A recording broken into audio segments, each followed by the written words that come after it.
Yesterday, October 23rd, President Trump sanctioned Russia's two largest oil companies. Putin's response: no self respecting country makes decisions under pressure. Oil prices jumped 5% overnight. But here's what nobody's telling you: this is just the first domino. In the next 24 months, oil will hit $200 a barrel.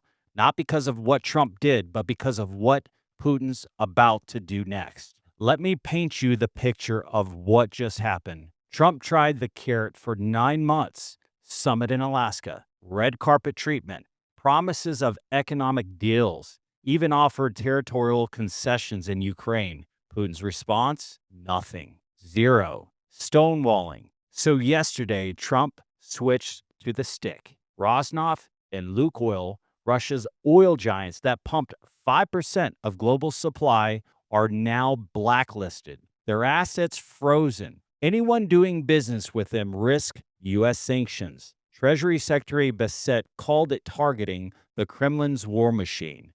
But here's what Trump doesn't realize. Putin warned the world what he'd do if it pushed too far. June 2024, Putin made a promise. If the West escalates against Russia, Moscow would arm other nations with advanced weapons to strike Western interests. Now, Putin's being economically strangled, and Saudi Arabia is about to learn what that means. September 5th, 2025, OPEC Plus meeting. While Putin's bleeding money in Ukraine, Saudi Arabia pushes through an acceleration of production increases. 548,000 barrels per day added in August alone, quadruple the original plan. Reuters has the quote from inside OPEC Plus: it's time to regain the lost market share.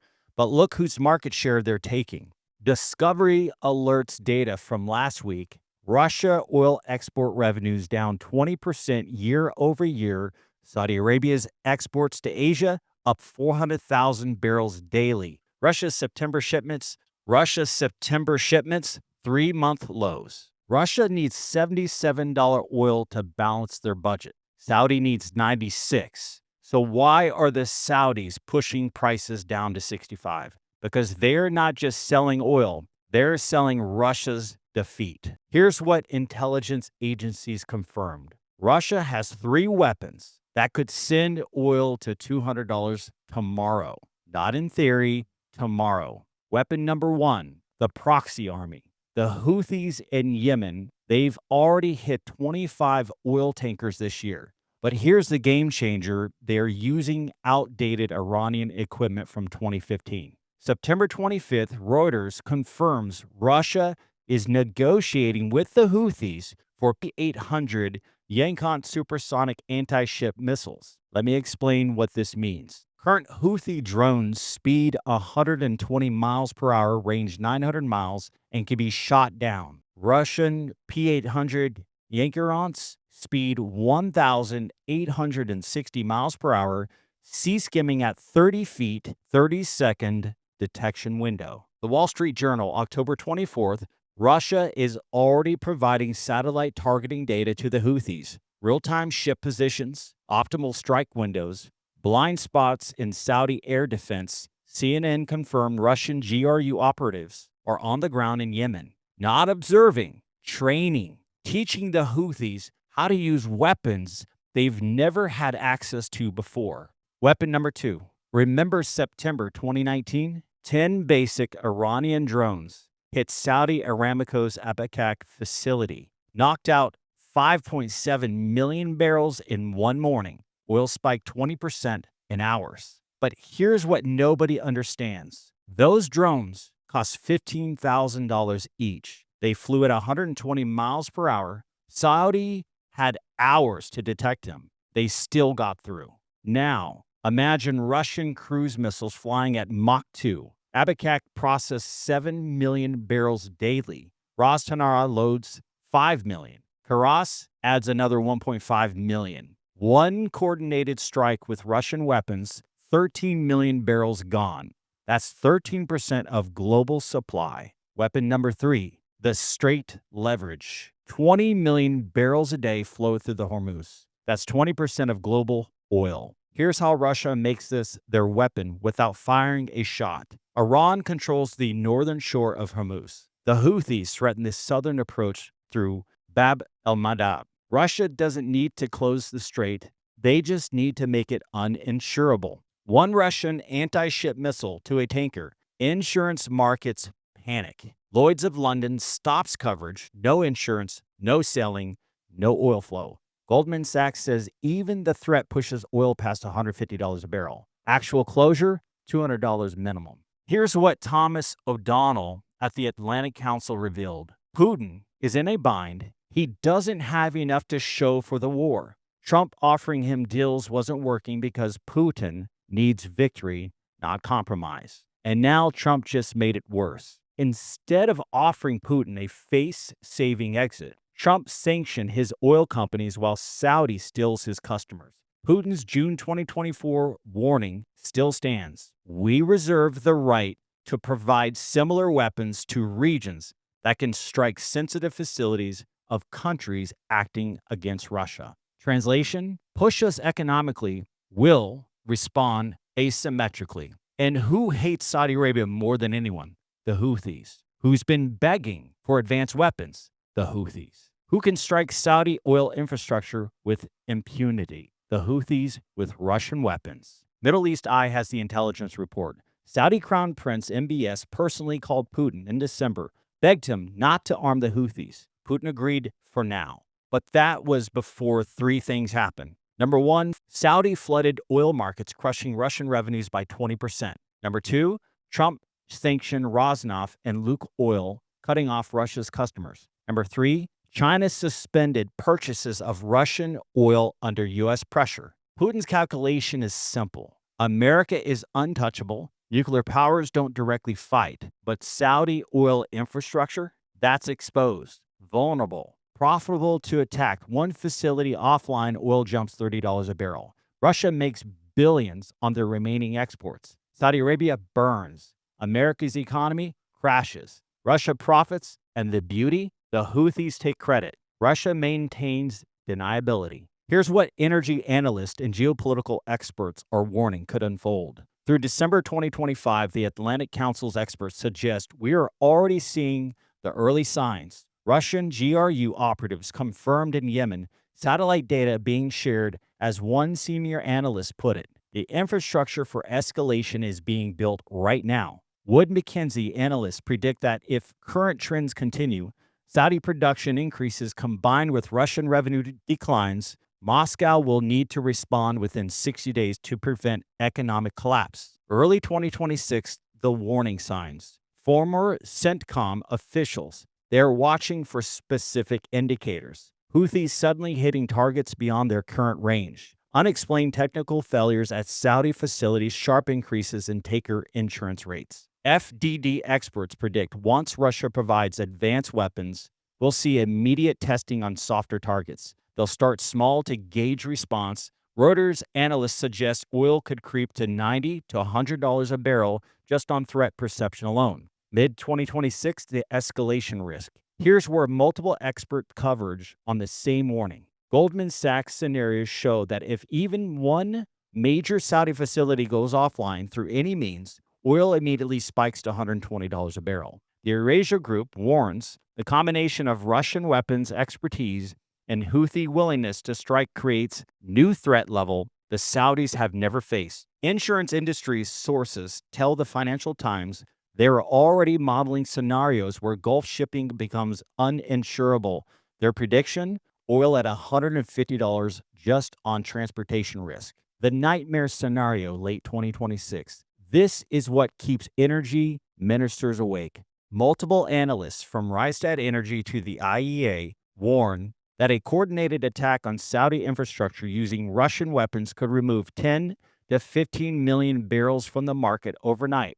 Oxford Economics models this scenario at 200 plus oil, with one analyst stating, in a worst-case scenario, prices could spike to $130 per barrel and shave 0.8 percentage points off global GDP. But here's what makes this different from previous oil crises. The International Energy Agency confirmed yesterday global spare capacity is just 2.5 million barrels. Strategic reserves, America has 400 million barrels. At 20 million daily consumption, that's 20 days. Former State Department official off the record, we are one Houthi with a Russian missile away from the biggest energy crisis in history. Here's what strategic analysis at CSIS are calling Putin's response doctrine. He can't attack America directly. Nuclear escalation, mutual destruction. He can't attack NATO. Article 5, World War III. But Saudi Arabia, the Houthis are already at war with them.